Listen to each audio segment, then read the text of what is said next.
आपण पाहताय क्राईम मुक्त महाराष्ट्र. लोकसुख वार्तांकन, लोकसुख बातमी.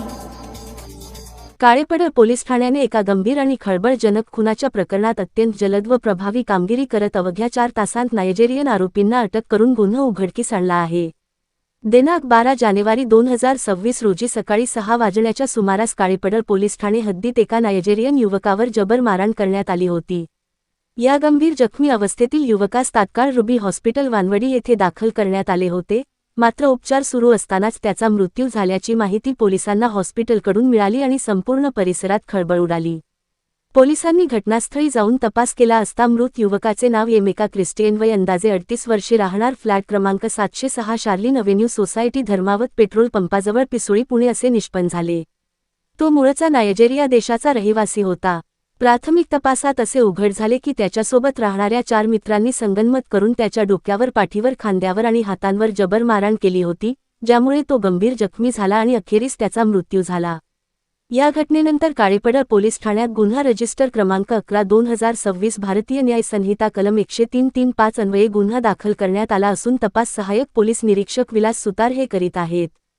सदर घटनेचे गांभीर्य लक्षात घेऊन आणि आरोपी हे परदेशी नागरिक असल्याने ते देशाबाहेर पळून जाण्याची शक्यता असल्यामुळे वरिष्ठ अधिकाऱ्यांच्या आदेशान्वये तातडीने 3 स्वतंत्र पथके तयार करण्यात आली.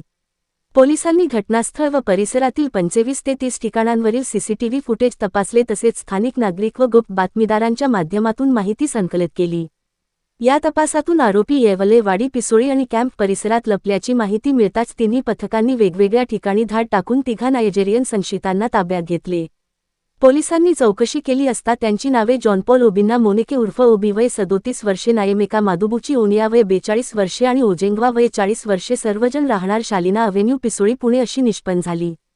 सखोल चौकशीत त्यांनी गुन्ह्याची कबुली दिली असून मृत एमेका क्रिस्टियन हा त्यांची मैत्रीण ग्लोरी हिच्याशी बोलत असल्याच्या कारणावरून त्यांच्यात वाद झाला होता आणि त्यातूनच प्रेम प्रकरणाच्या संशयावरून त्यांनी एमेका क्रिस्टियनवर प्राणघातक हल्ला करून त्याचा खून केल्याचे त्यांनी मान्य केले आहे.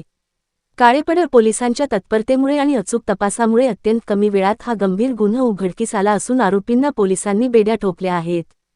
पुढील तपास काळेपडळ पोलीस करत आहेत. सदरची कामगिरी ही पोलीस उपायुक्त परिमंडळ 6 डॉ. राजकुमार शिंदे यांच्या मार्गदर्शनाखाली सहाय्यक पोलीस आयुक्त वानवडी विभाग अतुल नवगिरे, काळेपडळ पोलीस स्टेशनचे वरिष्ठ पोलीस निरीक्षक मानसिंग पाटील यांच्या सूचनेप्रमाणे सहाय्यक पोलीस निरीक्षक विलास सुतार, अमित शेटे, रत्नदीप गायकवाड, पोलीस उपनिरीक्षक विनायक गुरव, पूजा पाटील व पोलीस अंमलदार प्रवीण काळभोर, दाऊद सय्यद, प्रतीक लाहीगुडे, किशोर पोटे, परशुराम पिसे, संजय बागल, शाहिद शेख, विशाल ठोंबरे, लक्ष्मण काळे, अतुल पंचरकर, नितीन ढोले, सद्दाम तांबोळी, महादेव शिंदे यांच्या पथकाने केली आहे.